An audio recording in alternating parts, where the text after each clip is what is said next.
They promised me a surprise at my wedding. The surprise? They were on a European vacation while I walked down the aisle alone, but when I posted one photo with my new family, suddenly I got 290 missed calls. If you've ever been the one your family forgot, hit subscribe. This story gets better. I promise you'll want to see how this ends. My name is Madison, and I'm 28 years old. For most of my life, I thought being a good daughter meant being invisible. It meant swallowing disappointment with a smile and pretending it didn't hurt when your own mother forgot your birthday, but threw a 3-day celebration when your little sister got a new boyfriend. I learned early that my role in the family was simple. Be useful, don't complain, and never, ever expect anything in return. When I was 19, my dad lost his job.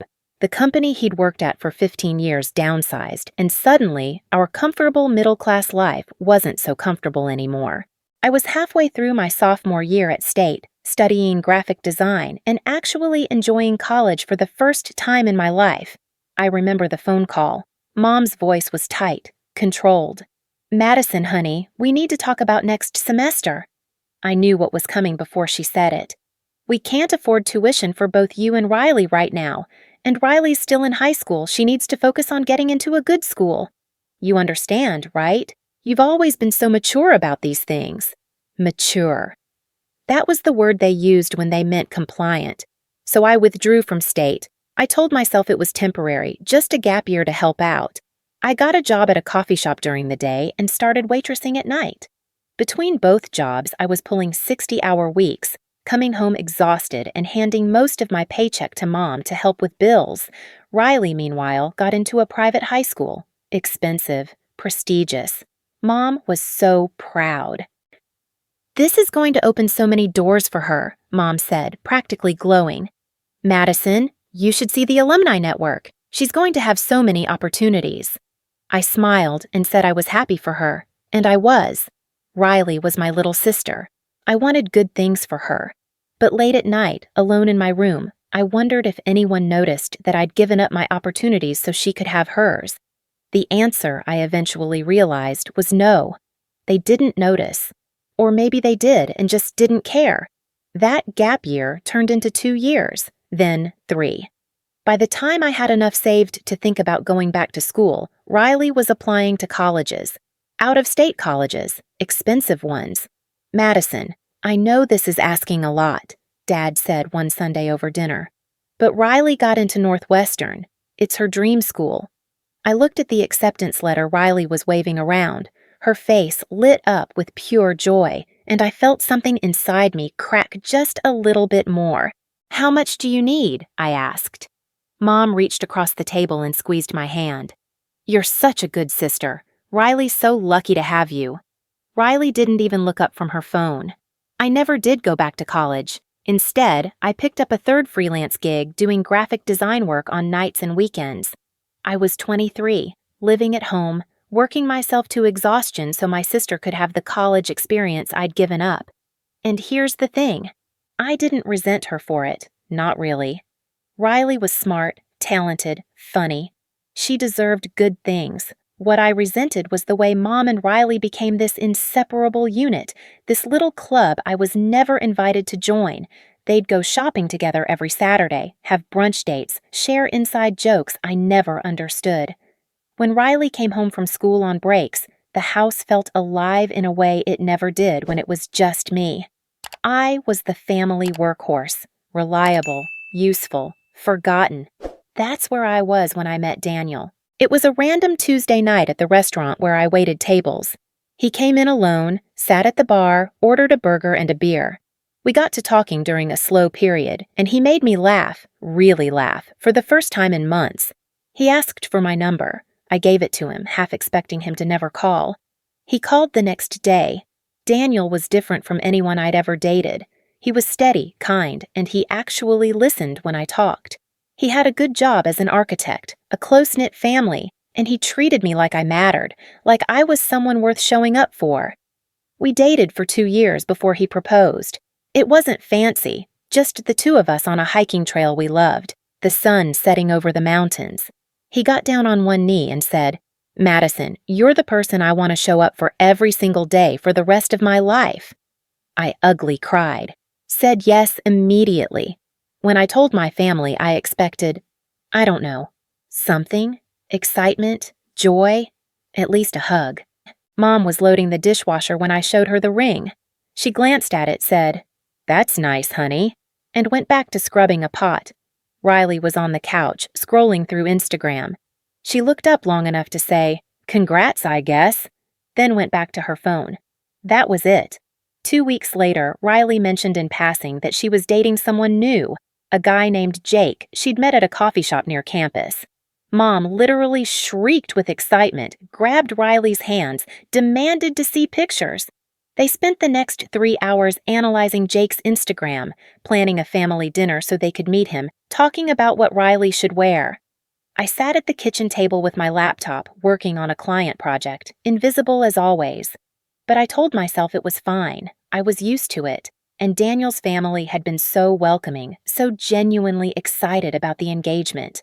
His mom, Kate, had actually cried happy tears and immediately started talking about dress shopping and venue ideas. Maybe I didn't need my own family to be excited.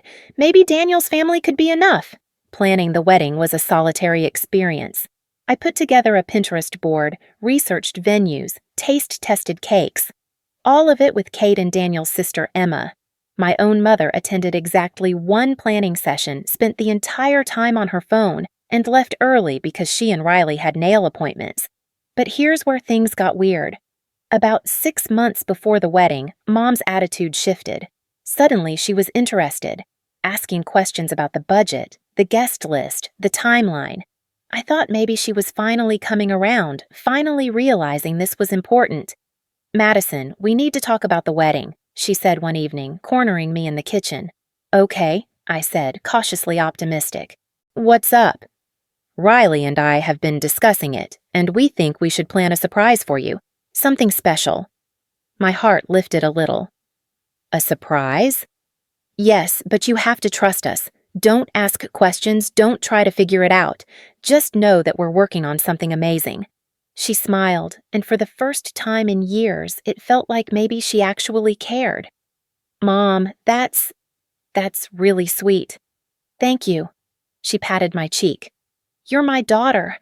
Of course I want your day to be special." Over the next few months, this surprise became a constant topic. Riley would smirk whenever it came up. Mom would get this secretive look and say, "Just you wait, Madison. You're going to love this." They'd whisper to each other when I was around, giggling like schoolgirls sharing secrets. I'd walk into a room and they'd immediately stop talking, exchange knowing glances. Part of me wondered if maybe they were planning something incredible, a surprise band, a special video montage.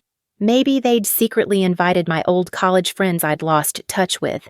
Or maybe, and this felt too hopeful to even consider, maybe they'd saved up money to contribute to the wedding. I'd been paying for everything myself, with some help from Daniel and his parents. Mom had claimed money was tight, but if they'd been saving in secret, I let myself hope. God, I let myself hope. 3 days before the wedding, Mom sent me a text. "The surprise is amazing. Just trust us and wait for the big day. I promise it'll be worth it. Love you. Love you." She so rarely said that. I screenshot the text and sent it to Daniel. "Maybe they actually care," I wrote. He responded with a heart emoji and, "I hope so, babe. You deserve it." The morning of my wedding, I woke up at 6 a.m. with butterflies in my stomach. This was it, the day I'd been planning for a year, the day I'd been dreaming about since I was a little girl. I reached for my phone to call Mom, to hear her voice, to feel that mother-daughter connection I'd always craved. The call went straight to voicemail. I tried again. Voicemail. I texted, "Mom, are you up? Getting nervous. Could use some mom wisdom right now." The message showed delivered, but no response. I called Riley. No answer. Texted her, "Where are you guys? Call me back?" Read. But no response. By 7 a.m., when Daniel's cousin Emma arrived to help me get ready, I'd called my mother 5 times. All voicemail. "Where's your mom?" Emma asked, setting down bags of makeup and hair supplies. I don't know, I said, trying to keep my voice steady. She's not answering. What about your sister? Her either. Emma's face registered concern, but she quickly masked it with a bright smile. I'm sure they're just busy with the surprise. You know how it is when you're planning something secret. They probably turned their phones off so they wouldn't accidentally spoil anything. I wanted to believe that. I really did. By 10 a.m., I was in my dress, a simple, elegant A-line gown that Kate had helped me pick out. My hair was done, my makeup was perfect, and I looked exactly like the bride I'd always imagined I'd be. But my hands wouldn't stop shaking. Still no word? Kate asked gently, adjusting my veil. I shook my head, not trusting my voice. Madison, honey, look at me. Kate took both my hands. Whatever happens today, you are surrounded by people who love you. You're marrying a wonderful man. That's what matters. I nodded, blinking back tears that would ruin my mascara. At 11:47 a.m., my phone buzzed with a text from Mom. My heart leaped. Finally. The message read, check your email. Don't be dramatic. You'll understand. Don't be dramatic. My hands shook as I opened my email app. There, at the top of my inbox, was a message from my mother. Subject line, our special trip. There was a video attachment. Before I tell you what happened next, let me know in the comments. Would you even finish the wedding? Because what I did after surprised everyone. I clicked the video. The first thing I saw was the Eiffel Tower. Not a picture, not a postcard. The actual Eiffel Tower, in real time, with my mother standing in front of it wearing a wide-brimmed sun hat and designer sunglasses. Surprise, she said to the camera, her voice cheerful, carefree. The camera panned to Riley, who was wearing a sundress I'd never seen before, expensive looking. She waved, grinning. Next to her stood Jake, her boyfriend, holding the camera. Hi, Madison, Riley chirped. We decided your wedding was the perfect time for our dream Europe trip. My vision blurred. This wasn't real. This couldn't be real. Mom stepped closer to the camera. Now, I know what you're thinking, but hear me out. You've always been so independent, Madison. You don't need us there holding your hand. And besides, you have Daniel's family now. They're lovely people. I'm sure they'll take care of everything. She wasn't even trying to sound sorry. Plus, Riley chimed in, when else would we have time for this? This trip has been our dream forever. Jake's voice came from behind the camera. 3 weeks in Paris, Rome, and Barcelona. Your mom and Riley have been planning this for months. We're using the budget they saved up. The budget they saved. Something clicked in my brain. The surprise they'd been talking about, the secretive conversations, the giggly planning sessions. They hadn't been planning a surprise for my wedding. They'd been planning a vacation during my wedding. The video continued. They were at a cafe now, drinking wine, eating croissants. Mom held up her glass. To Madison, we hope you have a beautiful day. We'll send a card when we get back. Riley laughed. She won't be hurt by this. Madison's tough. She gets it. The video ended. I stood there in my wedding dress, holding my phone, while my entire world cracked apart. Madison? Kate's voice seemed to come from very far away. Honey, what's wrong? I couldn't speak. I just handed her my phone. I watched Kate's face change as she watched the video, watched her expression go from confusion to shock to absolute fury. They didn't, she whispered. Madison, tell me this is some kind of sick joke. I shook my head. Emma looked over Kate's shoulder at the phone, and I heard her sharp intake of breath. Oh my God! The room suddenly felt too small, too bright, too loud. I was supposed to walk down the aisle in less than an hour. I was supposed to be the happiest I'd ever been. Instead, I felt like I was drowning. Do you want to cancel? Kate asked softly. Madison, we can cancel everything right now. No one would blame you. I looked at her, this woman who'd shown me more maternal love in 2 years than my own mother had in 28, and something hardened inside my chest. No, I said, my voice steadier than I felt. I'm getting married today. Are you sure? They don't get to ruin this, I said. They don't get to take this from me, too. At 12:30, the ceremony was supposed to start. I stood at the back of the venue, looking down the aisle. On the right side, Daniel's family and friends filled 60-plus seats. Parents, grandparents, cousins, college friends, co-workers, a sea of people who'd shown up. On the left side, the bride's side, 15 empty chairs sat in perfect rows. 15 empty chairs that announced to everyone present that my own family hadn't bothered to come. The whispers started immediately. I could hear them. "Where's her family? Is she okay? Did something happen?" Daniel appeared at my side, looking sharp in his tuxedo, but with worry etched across his face. "Madison, we don't have to do this right now." "Yes, we do," I said firmly. "I want to marry you. Today. Right now." "Your mom was supposed to walk you down the aisle." The laugh that came out of me was brittle. "She chose the Eiffel Tower instead." Daniel looked like he wanted to commit murder. I loved him for it. That's when Kate appeared. She was wearing a beautiful navy dress, her makeup perfect, but her eyes were red-rimmed. "Madison, sweetheart, if you want to walk down that aisle, I would be honored, so incredibly honored, to walk with you." Something inside me broke and healed at the same time. "Kate, are you sure?" She took my hands, and her grip was firm, grounding. "Madison, from the moment Daniel brought you home, I knew you were special. You're kind, strong, and so much more than you give yourself credit for. I would be proud to stand beside you today." I was crying, full-on crying, and I didn't even care that my makeup was running. The music started, the doors opened, and Kate and I walked down that aisle together. I saw the guests turning, saw their surprised faces, saw some of Daniel's aunts openly crying. But I kept my eyes focused on Daniel at the end of the aisle, on the man who'd promised to show up for me, the man who actually kept his promises. When we reached the altar, Kate squeezed my hand one more time before taking her seat. Daniel took both my hands in his, and I could see tears on his cheeks too. "Hi," he whispered. "Hi," I whispered back. "You're the strongest person I know." "I'm falling apart." "No," he said firmly. "You're standing up. There's a difference." The ceremony was beautiful despite everything. Or maybe because of everything. Every word felt more meaningful, more true. When Daniel said, "I promise to be the family you deserve," I completely lost it. We said our vows, we exchanged rings, we kissed while everyone cheered. And when we walked back down the aisle as husband and wife, I looked at those 15 empty chairs one last time. Then I decided they didn't matter anymore. The reception was actually fun once I let myself stop thinking about it. Daniel's family went out of their way to make sure I felt celebrated, loved, surrounded. His grandmother pulled me aside and told me she'd always wanted another granddaughter.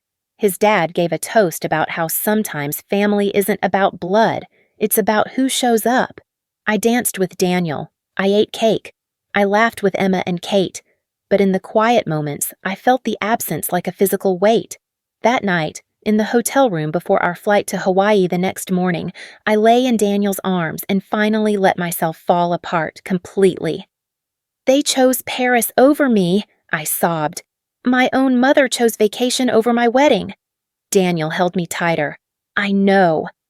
"What did I do wrong? Why am I never enough for them?" "Madison, look at me." He tilted my face up. "You didn't do anything wrong. You're more than enough. They're the ones who are broken, not you." I want to hate them. So hate them. I want to scream, then scream. I want them to hurt the way I'm hurting. Daniel was quiet for a moment. Then he said, "What if you didn't give them anything at all? No anger, no hurt, no response. What if you just walked away?" "What do you mean?" "I mean, they're expecting you to be upset. They're expecting you to call them, yell at them, beg them to explain. What if you didn't? What if you just went silent?" I thought about it. The idea of just nothing. No confrontation, no dramatic phone calls, no tearful conversations, just silence. "They'd lose their minds," I said slowly. "Probably. Is that wrong? To want that?" "Madison, they abandoned you on your wedding day. I don't think there's a wrong way to respond to that." I fell asleep thinking about it, about the power of silence, about what it would mean to simply disappear from their lives the way they'd disappeared from mine. The honeymoon in Hawaii was exactly what I needed. 7 days of beaches, fruity drinks, and absolutely no contact with the outside world. We'd both turned off our phones, determined to be fully present with each other. But underneath the relaxation, underneath the Mai Tais and sunset walks, I was making a decision. On day 3, lying on the beach while Daniel napped beside me, I finally put words to what I'd been feeling. I was done. Not taking a break, done. Not, we'll work through this eventually, done. I was completely, permanently done. These people had taken so much from me already. My college education, my 20s, my dreams. And now they'd tried to take my wedding day too. But here's what they didn't understand. I didn't need them anymore. I had Daniel. I had Kate and Mike, Emma, and the rest of Daniel's family.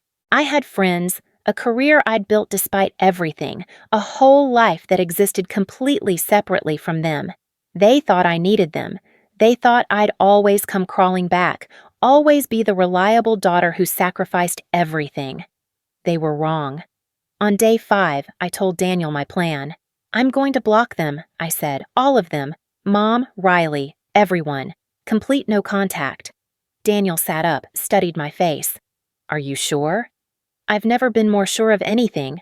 They're going to freak out. Good. Madison? No, I said firmly. I'm done being the family punching bag. I'm done hoping they'll love me the way I love them. I'm done waiting for them to show up. They made their choice. I'm making mine. Daniel pulled me close. Then I support you 100%. Whatever you need, whatever you decide, I'm with you. Your mom is going to be a better mother to me than mine ever was. She already is. He was right. Kate had already stepped into that role seamlessly. She called to check on me. She remembered little things I mentioned. She made me feel seen. My own mother had forgotten my wedding. On the flight home, I turned my phone back on for the first time in a week.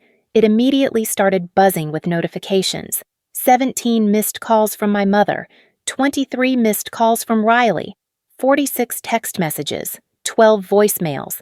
I didn't listen to a single one, didn't read a single message. Instead, I systematically went through my contacts and blocked every number connected to my biological family. Mom, Riley, Jake, every aunt, uncle, and cousin who'd enabled their behavior over the years. Then I went through social media, blocked on Facebook, Instagram, Twitter, everywhere.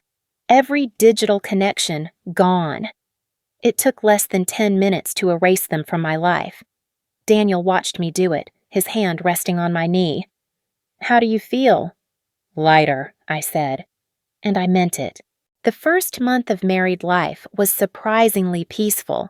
Without the constant background anxiety of managing my family's expectations, I felt like I could actually breathe. Daniel and I settled into our apartment, a cozy 2-bedroom in a neighborhood we loved. We established routines, Sunday morning pancakes, Thursday movie nights, daily walks after dinner, simple things that felt revolutionary because they were mine, ours, untouched by obligation or guilt.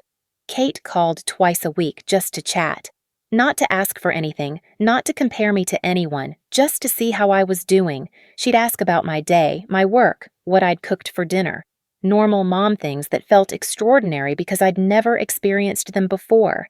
How are you holding up, sweetheart? She asked during one of our calls, about 3 weeks after we got back from Hawaii. Honestly, better than I expected. No regrets about the no-contact decision. I thought about it, really thought about it. No. Is that terrible? Madison, it's self-preservation. There's nothing terrible about protecting your peace. My therapist said the same thing. I'd started seeing a counselor the week after the wedding, and it was helping more than I'd expected. Smart woman, your therapist. Listen, Mike and I are having a family dinner Sunday night. Just us, Emma, Daniel's brother Chris, and his wife. Nothing fancy, just burgers on the grill. Will you two come? We'd love to. Perfect. Oh, and Madison, I'm making my grandmother's apple pie, the recipe I promised to teach you. Something warm bloomed in my chest. I'll bring my notebook. This was what family was supposed to feel like. Wanted, included, remembered. Sunday dinner at Kate and Mike's became a regular thing. Sometimes it was just the immediate family. Sometimes extended relatives joined. But I was always included, always welcomed, always treated like I'd been part of the family my entire life. Mike treated me like a daughter, asking about my freelance work, giving advice, telling terrible dad jokes that made me groan and laugh simultaneously. Daniel's siblings accepted me without question. Emma and I became genuine friends, texting daily, meeting for lunch on weekends. I was building a family, a real one. The first contact attempt from my biological family came on a random Tuesday in October. I was at my desk working on a logo design for a new client when the building's front desk called up. "Ms. Johnson, there's a woman here who says she's your mother. She doesn't have clearance to come up, but she's asking to see you." My heart stopped, then started again, beating too fast. "Tell her I'm not available," I said, keeping my voice steady. "She's quite insistent, ma'am. She says it's urgent." "I don't care how insistent she is, I'm not available. If she doesn't leave, please call security." There was a pause. "Understood. I'll handle it." 10 minutes later, my desk phone rang again. "She's gone, Ms. Johnson. Security escorted her out. She left this message. Tell Madison I just want to talk." "Thank you for handling that professionally." "Of course. I've made a note in the system. If she returns, we'll contact security immediately." After I hung up, my hands were shaking. I texted Daniel. "My mom showed up at my office. Security had to escort her out." His response was immediate. "Are you okay? Do you want me to come get you?" "I'm okay, just rattled." "I can be there in 20 minutes." "No, stay at work. I'm fine, really." But I wasn't fine. Not completely, because despite everything, despite the wedding, despite the abandonment, despite the conscious choice I'd made to cut them out, some pathetic part of me still wanted to know what she'd wanted to say. I told my therapist about it in our next session. "It's normal to feel conflicted," Dr. Chen said. "She's still your mother, even if she hasn't acted like one. The little girl inside you still wants her mom to show up." "I hate that little girl," I said bitterly. "Don't. She's the part of you that knows what love is supposed to look like. Honor her by giving yourself what she never got. People who actually show up." That weekend, I showed up to Kate's with a different mindset. Instead of thinking about what I'd lost, I focused on what I'd gained. Kate was in the kitchen when we arrived, flour dusting her apron, the smell of fresh bread filling the house. "There's my girl!" She pulled me into a hug that smelled like vanilla and home. "Ready for that pie lesson?" We spent the afternoon in the kitchen, just the two of us, while the men watched football in the living room. Kate showed me how to make her grandmother's crust, the exact way to slice the apples, the secret ingredient that made it special, a tablespoon of bourbon. But don't tell the church ladies. "My grandmother taught me this when I was 12, Kate said, her hands guiding mine as we crimped the edges. "And now I'm teaching you. That's how it's supposed to work. Passing things down, sharing what you know." "Thank you," I said softly, "for everything. Not just the pie." Kate stopped what she was doing and turned to face me fully. "Madison, you don't have to thank me for treating you the way you should have always been treated. But you're welcome anyway." I hugged her then, and she held me tight, and I let myself feel it, the safety of being loved without conditions. Thanksgiving was approaching, and with it, the first real test of my no-contact resolve. "What are we doing for Thanksgiving?" Daniel asked one evening in mid-November. "Your mom invited us, right?" "Yeah, but I want to make sure you're comfortable. I know holidays can be hard when you're estranged from family." "I'm not estranged," I corrected. "That implies distance created by both parties. I left." "There's a difference." "Fair point. So we're going to my parents'?" "Absolutely. Your mom promised to teach me how to make her stuffing." Thanksgiving morning arrived cold and bright. We drove to Kate and Mike's house with pies I'd made myself. Apple and pumpkin, both from recipes Kate had taught me. The house was full of people. Daniel's brother Chris and his wife Amy were there with their 2 kids. Emma brought her new boyfriend. Mike's sister drove in from 2 states away. Cousins, second cousins, family friends who'd been around so long, they were basically family, and me, right in the middle of it all. Kate put me to work immediately, handing me tasks like I'd been part of Thanksgiving prep for years. We moved around the kitchen in easy rhythm, her mashing potatoes while I stirred gravy, Emma setting the table while Amy corralled kids away from the desserts. "Madison, can you grab the good serving dishes from the dining room hutch?" Kate asked. The good dishes. She trusted me with the good dishes. When we finally sat down to eat, the table stretched the length of the dining room, extra leaves added to accommodate everyone. Mike stood at the head, raising his glass. "Before we eat, I want to say something. This year, we have someone special joining our family tradition. Madison, you've brought so much joy to our son, and to all of us. We're grateful you're here." Everyone raised their glasses. "To Madison!" I fought back tears, smiled instead, raised my glass back. We ate until we were stuffed, the conversation flowing easily around the table. Stories, laughter, gentle teasing, the kind of comfortable chaos that comes from people who genuinely enjoy each other's company. After dinner, while others settled in for football and pie, I helped Kate clean up in the kitchen. "You know what I'm grateful for this year?" Kate said, elbow deep in soapy water. "That my son found someone who makes him this happy. And that I got another daughter in the bargain." "Kate, I mean it, Madison. You're not Daniel's wife who we're polite to. You're ours. You're mine." I picked up a dish towel, started drying plates because I needed something to do with my hands. I never knew family could feel like this. "Like what?" "Safe." Kate's hands stilled in the water. She turned to look at me, really look at me, and I saw her eyes were shining. "Oh, sweetheart, that's exactly what family should feel like." Later, when most of the guests had left and it was just the core family scattered around the living room in that pleasant post-feast drowsiness, I excused myself to use the bathroom. On my way back, I passed through Kate's home office. On her desk, I noticed a framed photo I hadn't seen before. It was from our wedding. Me and Kate, arms linked, walking down the aisle together. Daniel's cousin had captured the moment perfectly, Kate looking at me with such love, me looking ahead with determination mixed with joy. She'd framed it, put it on her desk next to pictures of Chris and Emma. I stood there for a long moment, staring at that photo, feeling something settle in my chest, something that felt like belonging.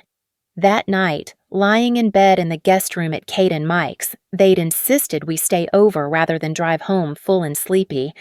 I made a decision. "I want to post a photo from today," I told Daniel.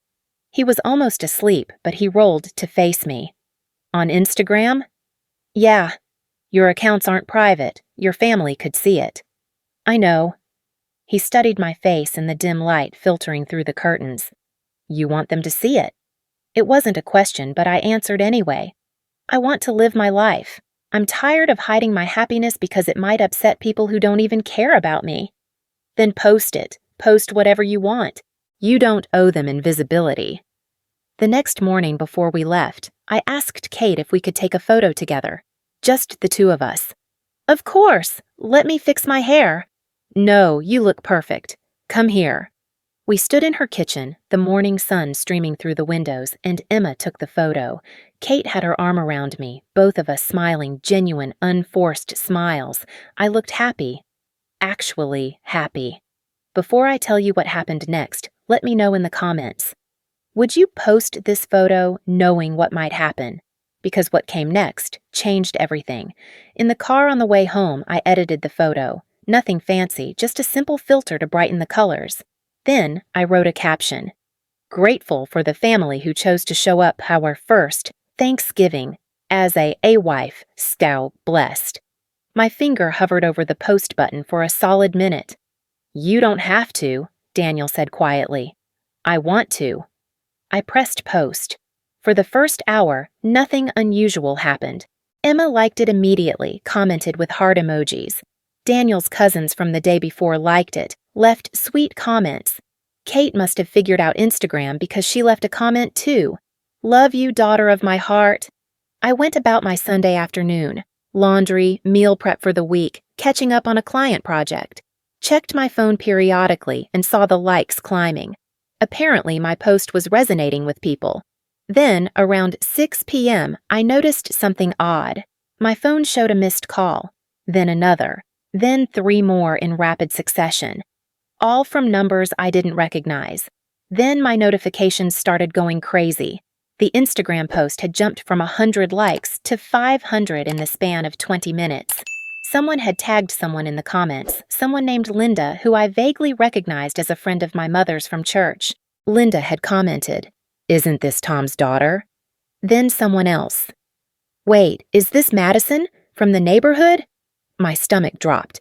"Daniel," I called out, "I think something's happening." He came into the living room, took one look at my phone, at the notifications still rolling in. Holy shit! The calls started coming in waves. 6 p.m. to 7 p.m., 47 calls from numbers I didn't recognize. 28 from Riley's number, which I had blocked but which still showed up in my blocked call log. 15 from various aunts and uncles I'd also blocked. 7 p.m. to 8 p.m. The calls intensified. 89 calls. Mom was calling every 3 minutes, then Riley, then Mom again, like they'd coordinated a tag team approach. My blocked voicemail was filling up. I could see the transcripts rolling in, though I didn't open them to read. 8 p.m. to 9 p.m., 91 calls. By now, they were using other people's phones, numbers I didn't recognize, probably friends, neighbors, anyone they could recruit to try to get through to me. 9 p.m. to 10 p.m., 44 more calls, total. 290 calls in 4 hours, 290 times they'd tried to reach me after months of silence, all because of one Instagram photo. "Should I take it down?" I asked Daniel, staring at my phone like it was a live grenade. "Do you want to?" "No, but this is insane." "Then don't. Let them lose their minds. You posted a picture with your mother-in-law. There's nothing wrong with that." He was right. There was nothing wrong with it. But they were acting like I'd committed some unforgivable sin. I opened my blocked voicemail transcripts, just scanning them quickly. Mom: "Madison, please pick up. We need to talk about that post." Riley: "You're being so dramatic. Just call me back." Mom again: "How can you replace us like this? I'm your mother."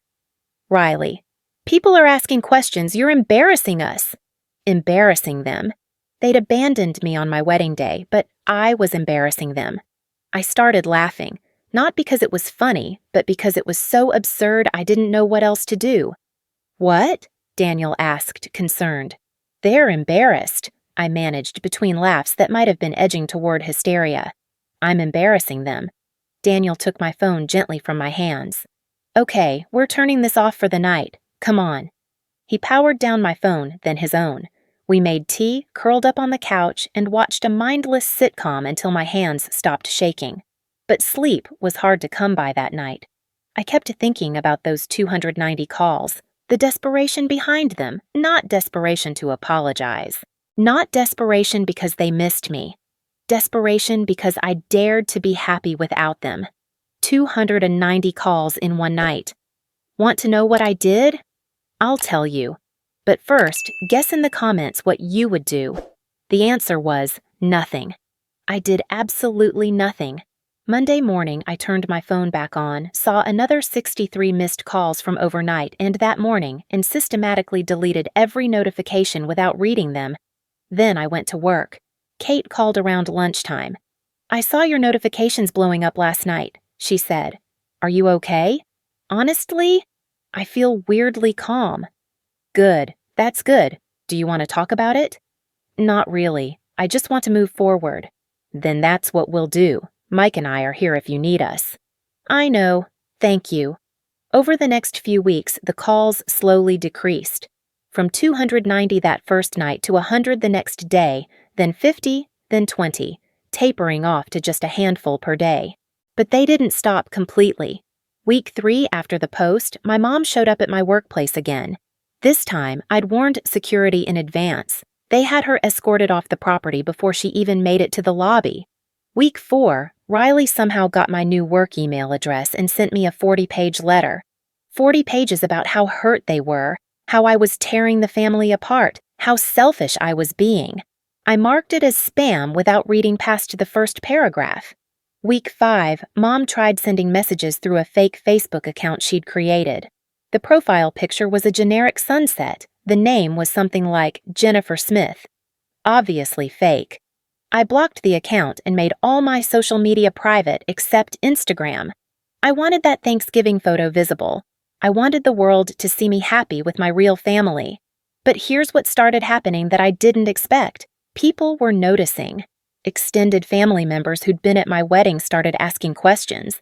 Aunts and uncles who'd witnessed those 15 empty chairs were putting pieces together. My dad's brother, Uncle James, who I'd always liked but rarely saw, called me. I answered because I'd never blocked his number. He'd sent a nice wedding gift and seemed genuinely sad he couldn't attend due to work. Madison, I'm hearing some concerning things from your mother. I'm sure you are. She says you've cut her off completely, won't talk to her, won't return calls. She says you're being cruel. I took a deep breath. Uncle James, did anyone tell you what happened at my wedding? Your mother said there was a misunderstanding. They were in Europe, on vacation, during my wedding. They sent me a video of themselves at the Eiffel Tower while I was walking down the aisle. Silence on the other end. They used money they'd been saving, money they'd implied might be a wedding gift, to take a 3-week vacation instead of attending my wedding. More silence. I walked down the aisle with my mother-in-law because my own mother chose Paris over me. Madison, I had no idea. Your mother told everyone you'd specifically said you wanted a small, intimate wedding and only invited Daniel's family. She lied to you. I'm starting to see that. After that conversation, something shifted in the extended family. Uncle James must have talked to other relatives because suddenly I was getting calls and messages from people I barely knew, all apologizing, all saying they hadn't known the truth. Apparently, Mom had been spinning a narrative. In her version, I was the problem. I'd excluded them from the wedding, then cruelly cut them off. I was the difficult one, the ungrateful daughter who'd turned her back on family. But the Instagram photo had cracked that narrative. Because it raised an obvious question. If I was so difficult and antisocial, why did I look so happy with Daniel's family? Why was his mother commenting, "Daughter of my heart," on my posts? The whispers started. At church, at the grocery store, at the country club where Mom liked to have lunch with her friends. Wasn't there something about her daughter's wedding? I heard they missed it entirely.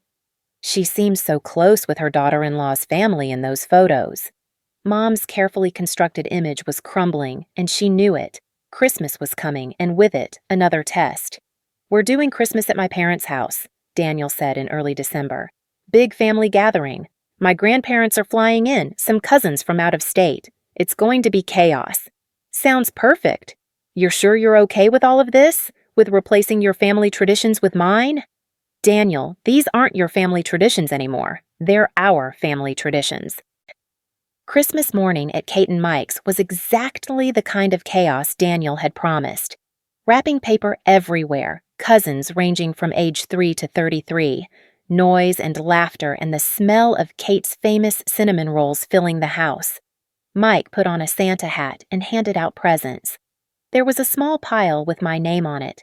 Kate and Mike had gotten me a beautiful necklace with a small pendant that said, "Daughter." Emma got me a set of fancy cooking utensils. "For all the recipes Mom's going to teach you." Daniel's grandparents gave me a vintage cookbook that had been in their family for generations. "We want you to have this," Grandma Jean said, pressing it into my hands. "Every new bride in our family gets one." I was part of every new bride in our family. Kate had set up a hot chocolate bar, and at one point I found myself in the kitchen helping her refill the marshmallow container. "You look happy," she observed. "I am happy." No regrets? I thought about my phone, which even now had a handful of missed calls from my biological family. Thought about the emails I'd deleted without reading, the attempts at contact I'd ignored. "None," I said firmly. That afternoon, I posted another photo. This one was of me, Daniel, Kate, Mike, and Emma, all wearing matching ridiculous Christmas sweaters that Emma had bought for everyone. Caption: Merry Christmas from the Johnsons. I'd officially taken Daniel's last name, changed it on social media, on my email, on everything. I wasn't Madison Miller anymore. I was Madison Johnson. And the Millers, my biological family, were no longer part of my story. This time, I didn't get hundreds of calls, I got silence. And that silence told me everything I needed to know. They'd finally gotten the message. 6 months after my wedding, I started therapy specifically focused on family trauma and healing from narcissistic family dynamics. Dr. Chen had recommended a specialist, Dr. Patricia Williams, who dealt specifically with adult children of emotionally unavailable parents. "Tell me about your family," Dr. Williams said in our first session. And I did. All of it. The years of sacrifice, the golden child versus scapegoat dynamic with Riley, the wedding abandonment, everything. "You're describing a textbook case of parentification," Dr. Williams said. "You were forced into an adult role as a child, expected to sacrifice your own needs for the family's comfort.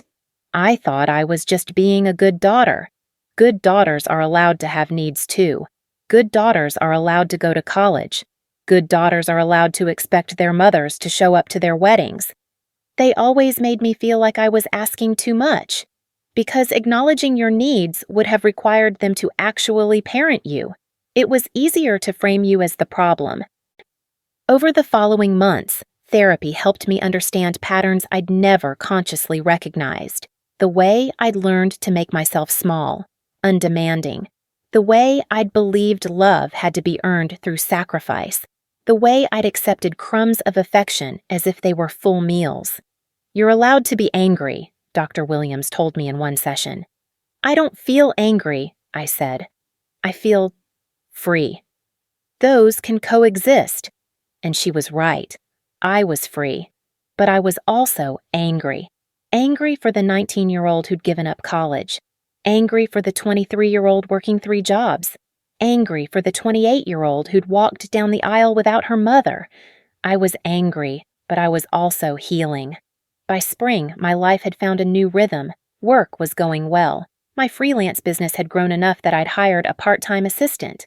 Daniel and I had settled into married life beautifully. Sunday dinners at Kate and Mike's were a constant I looked forward to every week. And then, one Tuesday in April, I got a letter. Not email. An actual physical letter forwarded from my old address to my new one. The return address was my mother's. I stared at it for a full minute before opening it. Inside was a single handwritten page. "Madison, I miss you. Whatever I did wrong, I'm sorry. Can we please talk? Love, Mom." No acknowledgement of what she'd actually done. No real apology. Just a vague, whatever I did wrong, as if she couldn't quite remember abandoning my wedding. I showed it to Daniel that night. "What do you want to do?" he asked. "I don't know." Part of me wants to respond, to explain exactly what she did, how much it hurt, to make her understand. "And the other part?" "The other part knows she'll never understand. Or she does understand and just doesn't care. Which part is louder?" I thought about it, really thought about it.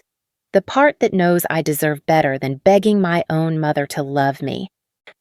I didn't respond to the letter. 3 weeks later, on my 29th birthday, I got a package in the mail.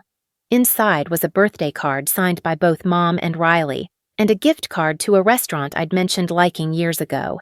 It felt like a bribe. "We remembered your birthday, see? We're good parents" gesture. I threw it away. That evening, Kate and Mike threw me a surprise birthday party. Nothing huge, just close family and a few friends, but it was perfect. There was a cake with my name spelled correctly. Mom always put an extra D by mistake. There were presents thoughtfully chosen based on things I'd actually mentioned wanting. There were speeches about how happy everyone was to have me in the family. Emma gave a toast. "To Madison, the sister I always wished I had and finally got." Kate pulled me aside before the cake. "I know birthdays can be hard when you're estranged from birth family. Are you doing okay?" "I'm perfect," I said. And I meant it. 1 year after my wedding, Daniel planned an anniversary trip. "We're going back to Hawaii," he announced. "Same resort, same ocean view room, the works." "Daniel, that's expensive." "You're worth it. Plus, I want to celebrate everything we've built this year. Our marriage, our life, our family." On the beach in Maui, watching the sunset, Daniel took my hand. "I'm proud of you," he said. "For what?" "For choosing yourself, for building boundaries, for letting yourself be loved the right way. I leaned against his shoulder, felt the warm sand beneath my feet, heard the waves rolling in. You know what's weird? I said. I don't miss them anymore. Not really. Sometimes I miss the idea of what they should have been. But them, the actual people who showed me over and over that I wasn't a priority, I don't miss them at all. That's not weird. That's healing. When we got home from Hawaii, there was another letter waiting. This one was from Riley. I opened it this time, skimmed the contents. It was 8 pages of excuses, justifications, accusations disguised as apologies. We thought you'd understand. You always said you wanted us to travel. You're being so stubborn. Mom is devastated. You're tearing this family apart. I read it once, then read it to Daniel. 8 pages, he said, and not once does she say, I'm sorry we missed your wedding. Not once does she acknowledge what they actually did. She can't, because acknowledging it would mean admitting they were wrong, and they don't think they were wrong. They think I'm overreacting. Are you going to respond? No. You're sure? I looked at the letter at Riley's familiar handwriting, and I felt nothing. No anger, no sadness, no obligation. I'm done trying to make people feel bad for hurting me. If they don't get it by now, they never will. I put the letter in the shredder. In September, Kate called with news. I'm going to be a grandmother. Her voice was pure joy through the phone. Emma's pregnant? No, sweetie, you are. I looked down at the pregnancy test I'd taken that morning, the positive result I'd been staring at in shock for the past hour. How did you... Daniel called me 10 seconds ago, crying happy tears. He said I could call you. Madison, I'm so happy I could burst. Later that week, at dinner at Kate and Mike's, we made the announcement official to the whole family. There were tears, hugs, immediate discussions of baby names and nursery colors. Our first grandchild, Mike said, his voice thick with emotion. This is the best news. Emma immediately started planning a baby shower. Daniel's grandparents called to congratulate us. The group family text exploded with excited messages and baby emoji. This was what family was supposed to look like. That night, lying in bed, Daniel asked the question I'd been avoiding thinking about. Are you going to tell them? Your biological family? No. Not even. No. They don't get to be part of this. They don't get to be grandparents or aunts to this baby. They gave up that right when they chose Europe over my wedding. I support whatever you decide. This baby is going to grow up surrounded by people who show up, people who choose to be present. Kate and Mike will be the best grandparents. Emma will be an amazing aunt. That's all the family this baby needs. 5 months into my pregnancy, very visibly showing now, I posted a photo of the ultrasound on Instagram. Caption, can't wait to meet you, little one. You're already so loved by your Grandma Kate, Grandpa Mike, and the whole Johnson family. I didn't mention my biological family, didn't reference them at all, because in the story of my life, in the narrative I was building, they simply didn't exist anymore. And I was finally, genuinely okay with that. The baby shower Kate and Emma threw was beautiful. Pastels and flowers, games and gifts, surrounded by people who'd chosen to love me. Kate gave me a gift that made me cry, a baby book with a section titled Family Tree already filled out. Under maternal grandmother, she'd written her own name with a note. Biology doesn't make a grandmother. Love does. 3 weeks before my due date, I got one final message. Someone, I don't know who, had told my mother I was pregnant. The email was short. I heard about the baby. I'd like to be involved. Can we please move past this? Move past this. As if missing my wedding was something to move past rather than a choice that revealed exactly who they were. I showed Dr. Williams the email in our next session. What do you want to do? She asked. Nothing. Is that wrong? Madison, there's no wrong answer here. But tell me, why nothing? Because responding gives them access. Even to say no, even to explain why, it opens a door.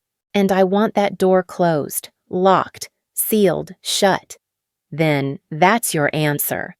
I deleted the email without responding. Madison Grace Johnson was born on a Tuesday morning in March, 8 pounds and perfect. Kate was in the delivery room with me and Daniel, holding my hand, crying almost as hard as I was when they placed my daughter in my arms. "She's beautiful," Kate whispered. "Madison, she's absolutely perfect." "She has your nose," I told Kate. Kate's face crumpled with joy. "Don't make me cry more than I already am." Over the next few days, the hospital room was full of visitors. Daniel's entire family took turns holding the baby, bringing gifts, offering help. Mike looked at his granddaughter with such tenderness it made me cry. Emma appointed herself official auntie and immediately started a college fund. My phone stayed silent. No calls, no messages from the family I'd been born into. And that was exactly how I wanted it. 6 months after Grace was born, I was at the pediatrician's office for a checkup when I ran into someone from my past, Linda, my mother's friend from church. "Madison, oh my goodness, is this your baby?" "Yes, this is Grace." Linda cooed over the baby for a moment, then her face grew serious. "Madison, your mother misses you terribly. She talks about you all the time. Can't you find it in your heart to forgive whatever happened?" I looked at this woman, this person who'd known me since I was a child, and I made a choice. "Linda, they missed my wedding because they were on vacation in Europe. They sent me a video of themselves at the Eiffel Tower while I was walking down the aisle alone. That's not whatever happened. That's a conscious choice they made." Linda's face went pale. Your mother said there was a misunderstanding." "There was no misunderstanding. They chose Paris over me, and now I'm choosing peace over them." I walked away before she could respond. That night, I told Daniel about the encounter. "Do you think she'll tell your mom what you said?" "Probably. How do you feel about that?" "Free. I'm tired of them controlling the narrative." Linda asked. I told the truth. What she does with that information is up to her. Apparently, Linda did tell other people because over the next few weeks I got messages from several people who'd known me growing up, apologizing, saying they hadn't known the truth, saying they would have shown up if they'd known I wanted them there. I accepted the apologies gracefully, but I didn't rekindle the relationships. Those people had believed my mother's lies without question. They'd taken her side without hearing mine. I didn't need them anymore. What I needed, I already had. They thought I needed them. They were wrong. I needed people who would show up. And I found them. If this story resonated with you, if you've ever had to choose yourself over family obligation, drop it in the comments. You're not alone, and you're not wrong for protecting your peace. Subscribe if you want more stories about choosing yourself, setting boundaries, and finding your real family. Because sometimes the family you choose is better than the family you're born into. Thanks for being here. Thanks for listening. And remember, you deserve people who show up.